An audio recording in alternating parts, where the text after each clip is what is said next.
There was a time when you could pass the whole day playing games, spending your time mastering the art of a sword.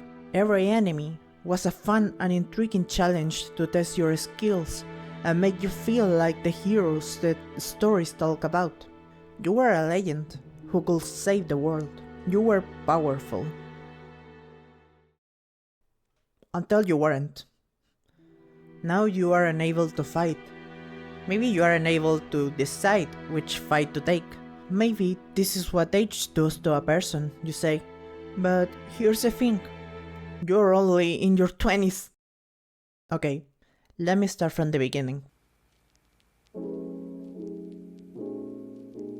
Maybe I don't have the patience that I had before, or the motivation to spend all of my time completing a game just to flex it to my classmates. Back then, I didn't even know what an answered attack was. I couldn't imagine more troubles than helping to wash the dishes in mid of a game. But now, I have something I couldn't have imagined in my younger age: wisdom and self-control. I have knowledge of how a game is built from the inside.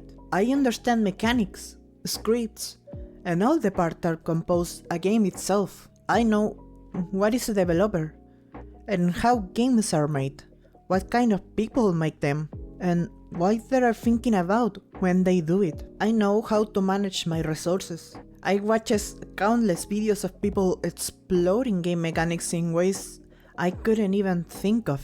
I can interpret stats, possibilities, scenarios, and decision making. I am a more prepared person, and I have all the tools to be a better gamer, a better warrior. So, I face the challenge, pick up the controller, and then I realize I cannot do it. I try again and again, and the challenge I crushed as a child, I'm now struggling to get through. I am a worse gamer now? Is this what age does to a person? Should I just leave this hobby behind? To answer that, I start thinking, what I am missing now? What's the difference between then and now? You might think it's about free time, but even back then I had responsibilities, going to school, helping around the house, doing homework and studying. But even with all of that, I managed to carve out some free time and play the games that I love. Nowadays, even on days when I have more free time, I struggle just deciding what I want to play. And that is one of the biggest difference between then and now.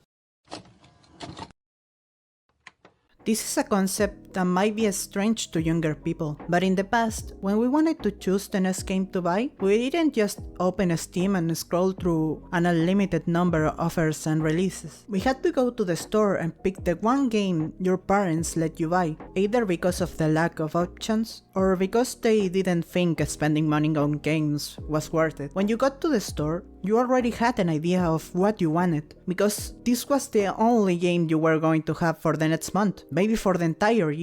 That's why this game was so important to you. You played like it was the GOTY of the year. You had to squeeze every drop of experience because it was the only one you were going to have for a long time. And doing that, you ended up getting better at the game without even noticing how many hours you were putting in. You were a child. Time moved fast because you didn't need to think about the present, even less in future. You didn't need to worry about what you're gonna do with your life in the coming years, because you already knew the answer. Just keep studying. So, all of that available mental space went toward the one activity where you had the most control: games. As a child, you had less free time but more mental space, and the limited variety of games are forcing you to focus on just a few experiences. Now, compare it to today. Most of us have a Steam library full of games we've never touched, and on top of that, our minds are overloaded with responsibilities and things we can't even control. Social media has taken over the way our brain works, rewarding us with dopamine every time we scroll over a video or a post.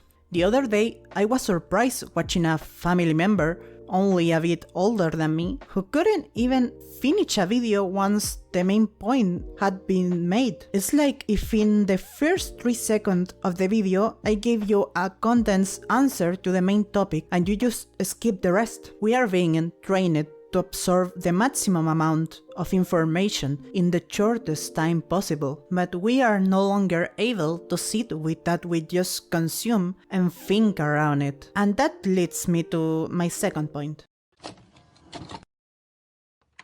How many times has this happened to you? You are playing a game and you just wish it could go faster?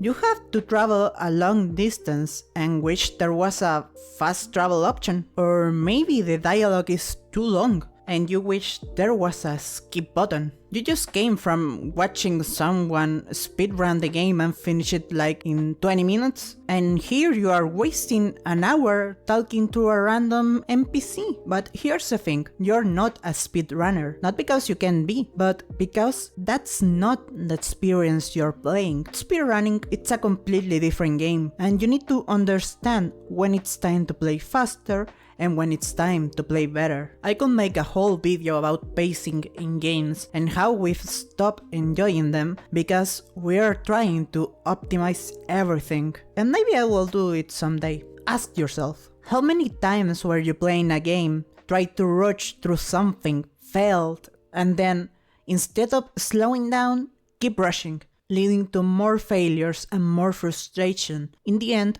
you wasted more time than if you had just taken it slow from the start. We are always trying to optimize our time because we believe that doing something faster means doing it better. Time has become inflated in value, and all new technology is built around the idea of saving it. You don't want to waste time calling your mom? Just use the new AI that does it for you. That mindset has invaded gaming too, and it's a big reason why pay-to-fast mechanics are so popular right now. But what happens when you hit your limit? When you're too bored to keep going slow, or too frustrated to get past one obstacle? You just jump to another game, maybe something new, or maybe you go back to your favorite live service game. The truth is, we've lost the ability to stay with a game that doesn't reward us with dopamine fast enough. That's why games like Overwatch and League of Legends are so dominant. They are built around short mechanics with constant rewards. Every run gives you progress, and even outside the game, in the launcher, there are account levels and system designed to make you feel everything you do is moving you forward. We no longer have the patience for a full, complete game, so we prefer these short sessions, high reward loops. We've become disconnected from the adventure and storytelling that classic games offered. And that brings me to the next point. Remember the intro of this video? The fantasy setup? That is a small example of how games are supposed to make you feel. And it's easier to feel that way as a child, because you're easier to impress. After a long day, all you want to do is get immersed in a new world. And games give you exactly that, an experience unlike nothing else. But where does it break down? What happens when the fantasy starts merging with reality? You become conscious of how the world of video games actually work, how they are made, what a bug is, what an exploit is, and what bad design looks like. And with that, what once was a whole new world of fantasy becomes just another kind of Santa Claus story. The magic wears off, and what you're left with is the only thing that still feels real: the mechanics, how the game works, what tools you're using to play. That is why we tend to gravitate towards games that are purely mechanical, and why competitive and live service games are becoming so dominant. But it doesn't feel the same. Being conscious of how games work also makes you conscious of its flaws, and that can trap you in a loop where you're no longer enjoying what you're playing. You're thinking like a developer. What should be nerfed? What should feel better? And don't get me wrong, having the ability to identify flaws in a thing you love is valuable, but it comes at the cost of not being able to enjoy your game time the way you should. When you're always focused on what's bad, it becomes harder to notice what is good, harder to remember what you actually like about a game. At this point, you might be thinking, okay, so children spend more time with fewer games. We've lost patience. and stop dedicating ourselves to a single experience, and the magic of fantasy wars has been broken by too much knowledge. But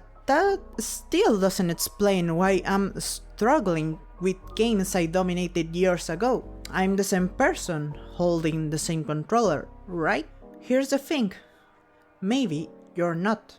The person who completed all this challenge was someone who approached every game from zero, using only their own experience, forming their own conclusions. That person took their time understanding the world presented to them, because they had no other similar games to compare it to.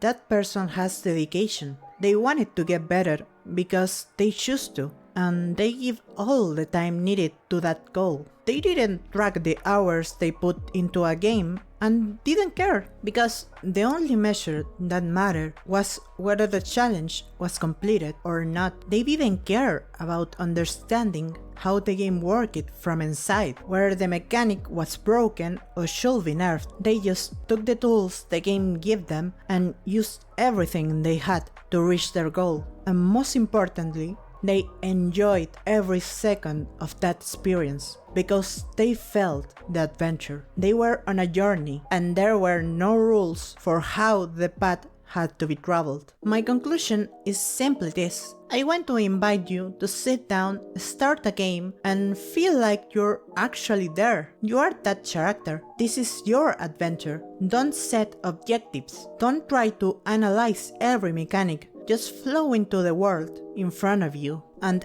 everything will come naturally. You will find that the Ymir inside you was never gone. They were only just buried deep under everything else. Embrace your inner child, who is discovering a new world they know nothing about. Don't be afraid to roleplay your experience. Maybe you just want to walk around and take into the atmosphere. Maybe you just want to pet that cat. You're not wasting time, because every minute you're genuinely entertained is worth it.